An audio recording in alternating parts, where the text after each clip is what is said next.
Hey there, Year 12. Today we're looking still in maintaining a balance. We're looking at 9.2.3.6. Explain how the process of filtration and reabsorption in the mammalian nephron regulate body fluid composition. So let's look at what they're actually asking us to do, okay? When we explain, we give reasons why or how, okay?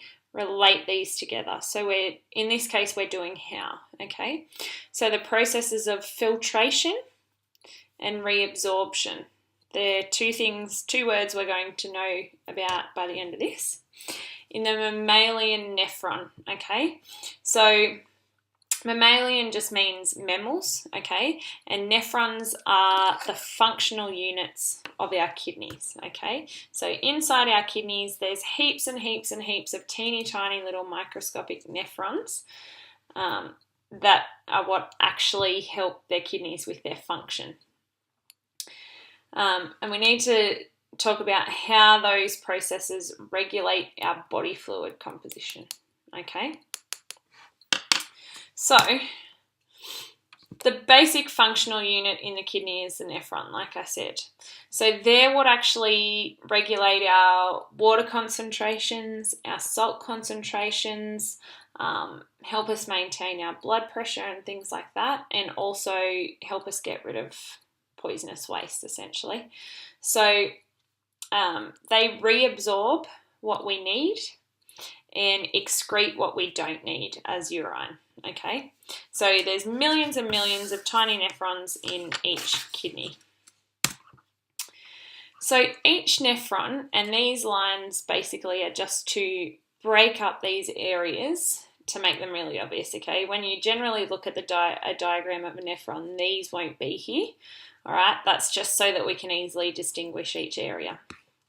So at the start of each nephron, where our blood basically starts to get filtered, is a glomerulus, which is basically a network of capillaries, okay? And we know from other lessons that capillaries are what allow us to actually exchange blood with cells and things like that, so they carry little amounts of blood. So glomerulus, a network of capillaries filled with blood. Okay, and then surrounding the glomerulus is what's called the Bowman's capsule. So that's a very thin-walled kind of sac thing that surrounds the glomerulus at the start of the nephron. Then there's what we call the proximal convoluted tubule, okay? Proximal and distal are just to do with where they actually are, okay? So the proximal convoluted tubule runs along. Then we hit the loop of Henle, okay? So there's a descending loop of Henle, which is the area that goes down first. And then there's the ascending loop of Henle, which is the area heading back upwards, okay? Then we get to the distal convoluted tubule, and then the collecting duct, okay? So more than one, the collecting duct is kind of at the end of the nephron, and more than one nephron can dump into one collecting duct, okay? And then they form together to form a ureter, basically. So here's just another example, okay? This is a bit more what you'll probably be used to seeing. So you can see there's the glomerulus, all these blood vessels surrounded by a Bowman's capsule. There's a proximal convoluted tubule, a descending loop of Henle, an ascending loop of Henle, a distal tubule, and a collecting duct, okay?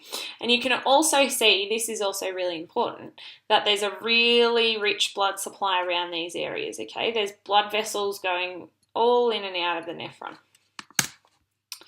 So the nephron makes urine in two ways, okay?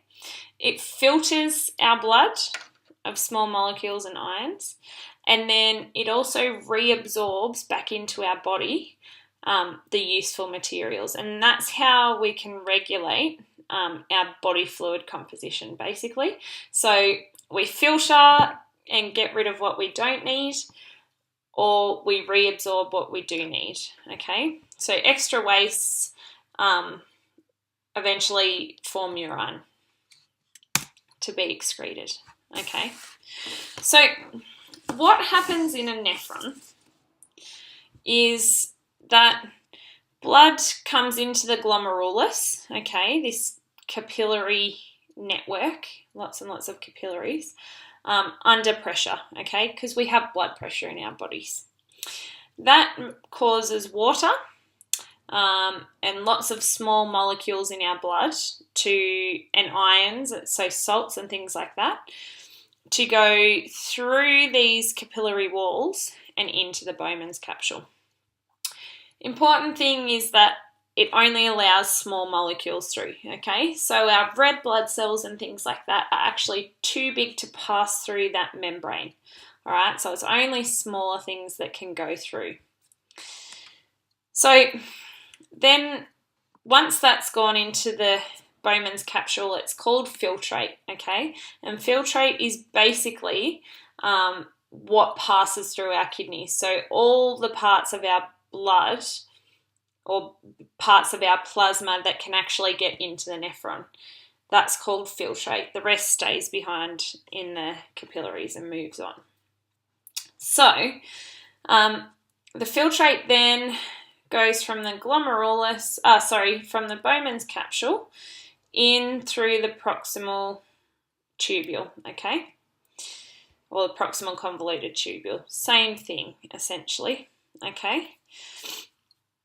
So lots of our water and nutrients are reabsorbed back into the blood in the proximal convoluted tubule, okay? So glucose, amino acids, and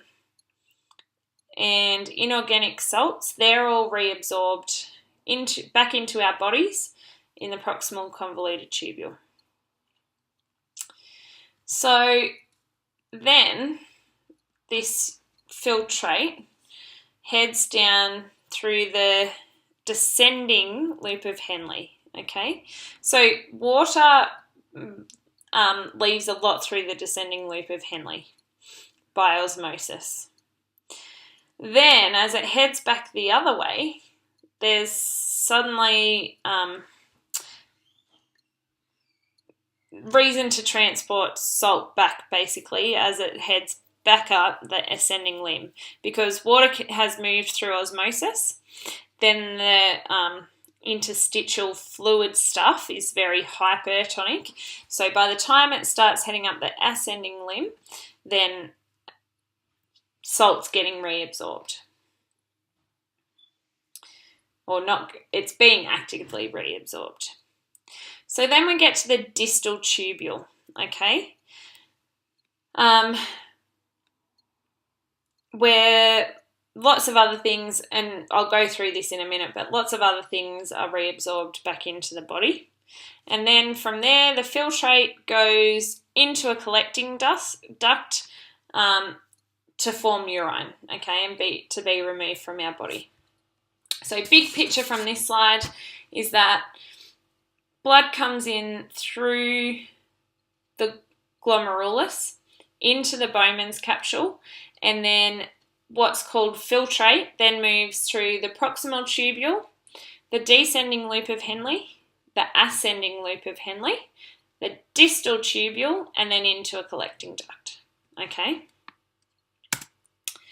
So, filtration in the nephron happens in the Bowman's capsule, okay? So there's lots of blood pressure in the capillaries, and then that means that lots of small molecules can be forced into the Bowman's capsule.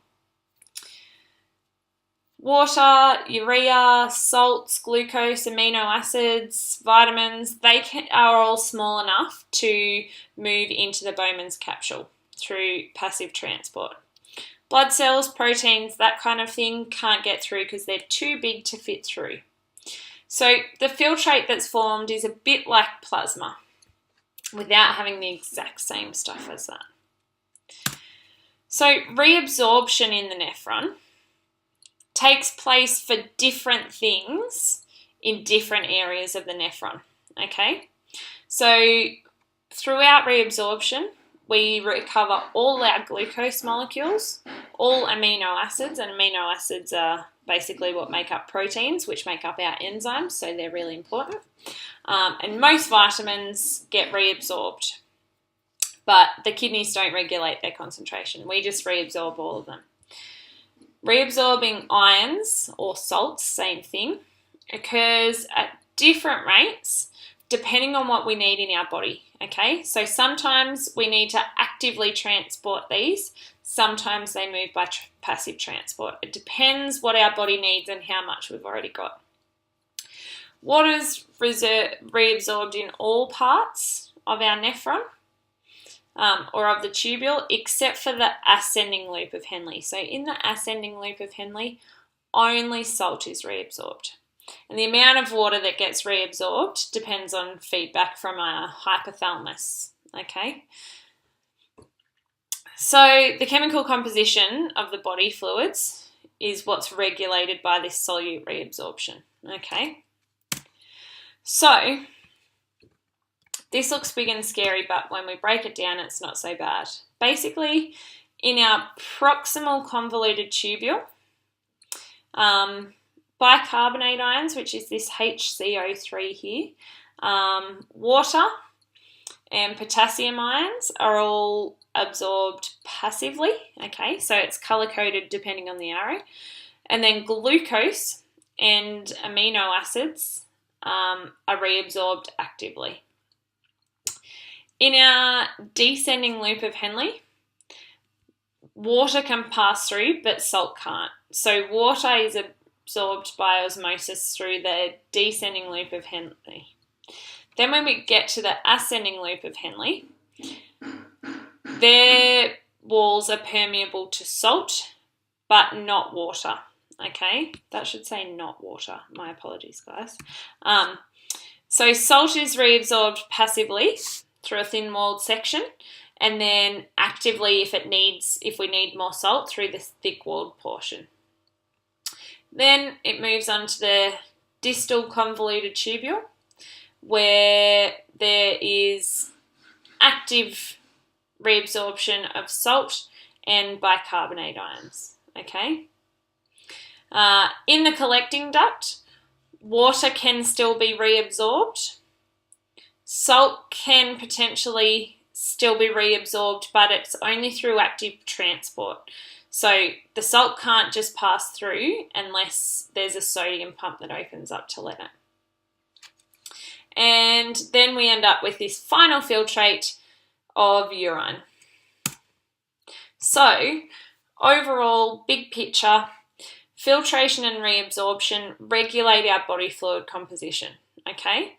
It prevents the loss of useful substances. So we need glucose because that's our energy for our body. We need salts for our body to function. We need water for our body to function in certain amounts.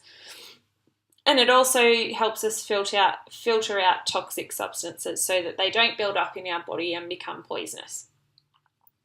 So filtration occurs at higher blood pressure in the glomerulus, which forces water and all those little small molecules and salts into the Bowman's capsule, while large molecules like the red blood cells and things like that, big proteins, they can't get through. So they just keep moving into the blood. So then components that we need in our body are selectively reabsorbed in different areas of the nephron in the tubules, okay? So by controlling the reabsorption into the bloodstream, the salt and water levels of body fluids are controlled and maintained.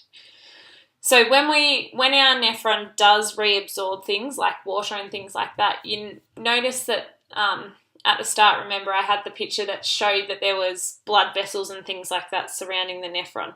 So what happens during reabsorption is things get just reabsorbed back into our bloodstream and continue on in our blood and back into our body as per normal.